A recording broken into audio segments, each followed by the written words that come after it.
ભુવાજી બેઠા છે એટલે વાત કરી દઉં. બહુ સત્ય ઘટના છે આ. ઘણા ભુવાનો વિરોધ કરતા હોય, બધાને ખાસ આ વાત સાંભળી લેવી કે આ મને બહુ ગમે છે. એક બહુ વર્ષો પહેલાની ઘટના, સત્ય ઘટના બનેલી. ભુવાજી એક માતાજીનો જૂનો થડો હતો. હવા વેતના લાકડાના બે ફળામ પડેલા અને મઢ હતો ગાત્રાડનો. ગાંડી ગાત્રાડનો મઢ હતો. એમાં એક જગદંબા ચારણની દીકરી ધૂપેલિયા ફેરવે માતાજીના. અને એમાં બરોબર વાત તો મોટી છે, ટૂંકમાં તમને કહી દઉં જગદંબા છે કેવી. ધૂપેલિયા ફેરવે માતાજીના દીવા કરે, અગરબત્તી કરે. થાતા સમય નીકળી ગયો. નવરાત્રીના 9 દી પૂરા થયા. દહેરા આવ્યા. દશેરાનો ચારણ સમાજમાં ડાયરો ભરાય. એમાં આંબડીના પાદરમાં સરાની બાજુમાં આંબડી ગામ છે. એ આંબડીમાં ડાયરો ભરાણો. એમાં થર ધૂણવા મંડાણી. જગદંબા ધૂણવા મંડાણી. આમ 150 જણાનો આમ પાઘડી વાળાનો ડાયરો બેઠેલો. અને એમાં એ દીકરી મંડાણી આમ ધ્રુજવા મંડાણી. એટલે એના ઘરવાળાએ ધક્કો દીધો. એ કે મને આવું ગમતું નથી, આ ડાયરો હમણાં દાંત કાઢશે કે ધૂણે છે, પરમાણ માંગે તો પરમાણ દેવા પડે. ભુવાજી એમ નામ ન થાય. કદાચ ધૂણ આવે તો એને પરમાણ દેવા પડે કે આપી દે પરમાણ. અને દુનિયાના પડમાં ક્યાંય પણ સાહેબ માંગુ નિશાન આપે તઈ અને ભુવાજીનો ચાંદલો થાય, તઈને કાંડું બાંધવામાં આવે. એમ નામ ભુવાજી થવાય નહીં. અને તેથી દોઢવો પાખડીઓ કીધું કે કોણ છો? કે ગાત્રાડ ધૂણું છું. કે તો પરમાણ આપી દે. કે માગી લો પરમાણ, તમે કોઈ પરમાણ દેવા મારી તૈયારી છે. અને 150 જણા પાઘડીઓ બધી હતી, મોટા મોટા વડીલો બેઠા હતા. એને કીધું કે કામ કરો, પરમાણ માગી લ્યો. જો ગાત્રાડ ધૂણતી હોય, માતાજી વિક્રમભાઈ ધૂણતી હોય તો પરમાણ આપી દે. આપણે માની લે પરમાણ આપી દે તો. એટલે થાર આમ ધ્રુજવા મંડાણી. એમાં એક જણો ડાયો ઉભો થઈને કીધું તો કામ કરો, પરમાણ માગી લ્યો. જો પરમાણ આપે તો માની કા માતાજી હશે, આ જગદંબા છે. બાકી માની લે અમે તો ઢોંગ છે. આવું હોય ને કોઈ દી. હવે પરમાણ કેવું સાંભળજો. આ સત્ય ઘટનાની વાત કરું છું. ગામના નામ સાથે હરાની બાજુમાં આંબડી ગામ, મૂળી તાલુકાનું આ ગામ છે. કોઈક દી જાવ તો આંટો મારજો. અને તેથી કીધું પરમાણ આપી દે.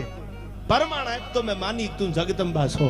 અને તેથી ધૂણતા વિક્રમભાઈને એટલું કીધું કે માગી લ્યો પરમાણ. 150 જણામાંથી એક પાઘડી વાળો, ઉમર વાળો, ચાંદીના પતરા જેવી દાઢી થઈ ગયેલી, રૂની પૂણ્યું જેવા ઝીણા માથાના કેસ કલાપ થઈ ગયેલા, એને ઉભા થઈને એટલું કીધું કે તો પરમાણ દઈ દે, કે આપી દો પરમાણ. જે જગદંબાનો હવા વેતના લાકડાના ફળા પડ્યા હતા, લાકડાના એ જે થડો હતો એ જૂના માટીનો હતો. 2-3 ઇંચના પગથિયા હતા. 1 પગથિયું, 2 પગથિયા, 3 પગથિયા, 7 પગથિયાનો જૂનો થડો હતો. એ થડામાં 2 બળદેવ ભુવાજી લાકડાના ફળા પડ્યા હતા. એ ફળા ઉપાડી અને નીચે મૂકી દીધા. અને એટલું કીધું જો તું ગાત્રાડ ધૂણતી હો અને તારા કાંડે ભગવતી બેઠી હોય તો આ લાકડાના ફળા પગથિયા ચડી જાય તો માની તું માતાજી છો. બાકી અમે માની લે કાં તો ઢોંગ છે. સાહેબ સાંભળજો પરમાણ કેવા હોય. અને તેથી સાહેબ હયું તમારું હલબલી જાય એમ વાઇબ્રેશન આવવા મંડાણા. અને આમ લાંબી આંગળી કરી ટાણું આવે તેથી લાંબી આંગળી કરો ને આમાં હોકારા ન આપે તો જૂના થડે પાણા પડ્યા હોય, ભગવતી બેઠી ન હોય કોઈ દી. યાર કોક દી હયાના ભાવથી હાકલો તો કરો. ઢીંગલા ચીથરાના ધૂણવા મંડી જાય ઈ જગદંબાયું છે. હયાના ભાવથી કરો જો હાકલો તો ઢીંગલું ચીથરા તણું ધૂણે. હયાનો ભાવ હોય તો. અને તેથી લાંબી આંગળી કરી અને થાર ધ્રુજવા મંડાણી.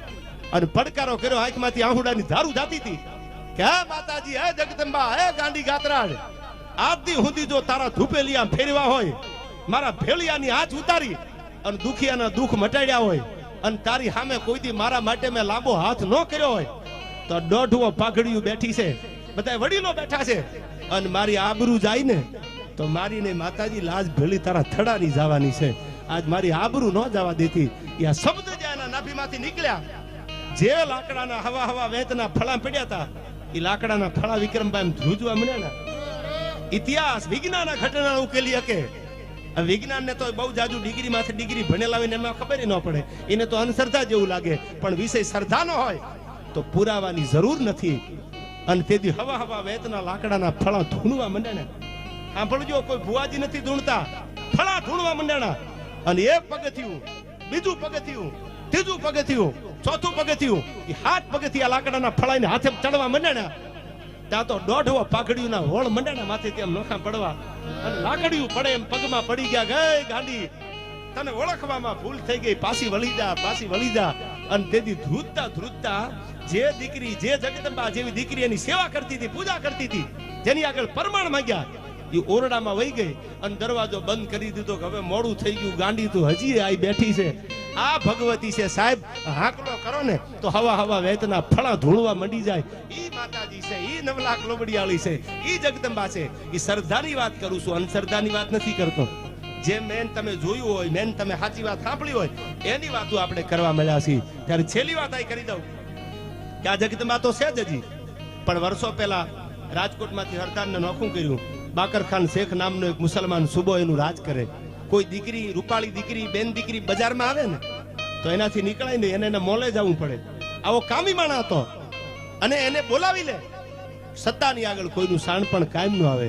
સાહેબ, માલધારીની દીકરીઓ કે કોઈ બીજા વર્ણની દીકરીઓ બજારમાં જાતી બંધ થઈ ગઈ. ત્યારે એક નાનો એવો ઉગપણા પડખે હરદારની બાજુમાં નેહડો. રાજકોટથી ભાવનગર જાવ એટલે રસ્તામાં સરદાર ગામ આવે. ભુવાજી, એક નાનો એવો નેહડો અને એમાં એક જગદંબા જેવી ચારણની દીકરી માલટો રાખે ચારણો, અને એને પોતાના બાપની આગળ આવીને એટલું કીધું, બાપુ હરદાર જાવ, જો તમે હા પાડો તો થોડું ઘી વેચતી આવું અને આપણી ભેહ જે છે એ ભેહ હાટું કપાસિયાનું ખોળ લેતી આવું. અને તેથી એના બાપુ ધાના નહીં આવે એટલું કીધું, બેટા હરદારમાં જવાય એવું છે નહીં. શું કામ? કે હરદારનો રાજા રાક્ષસ થઈ ગયો છે. કોઈ બેન દીકરી નીકળે હરદારની બજારમાં તો એ કામી માણસ છે, એના મોલે જવું પડે. બેટા આપણી આબરૂ ન રહે.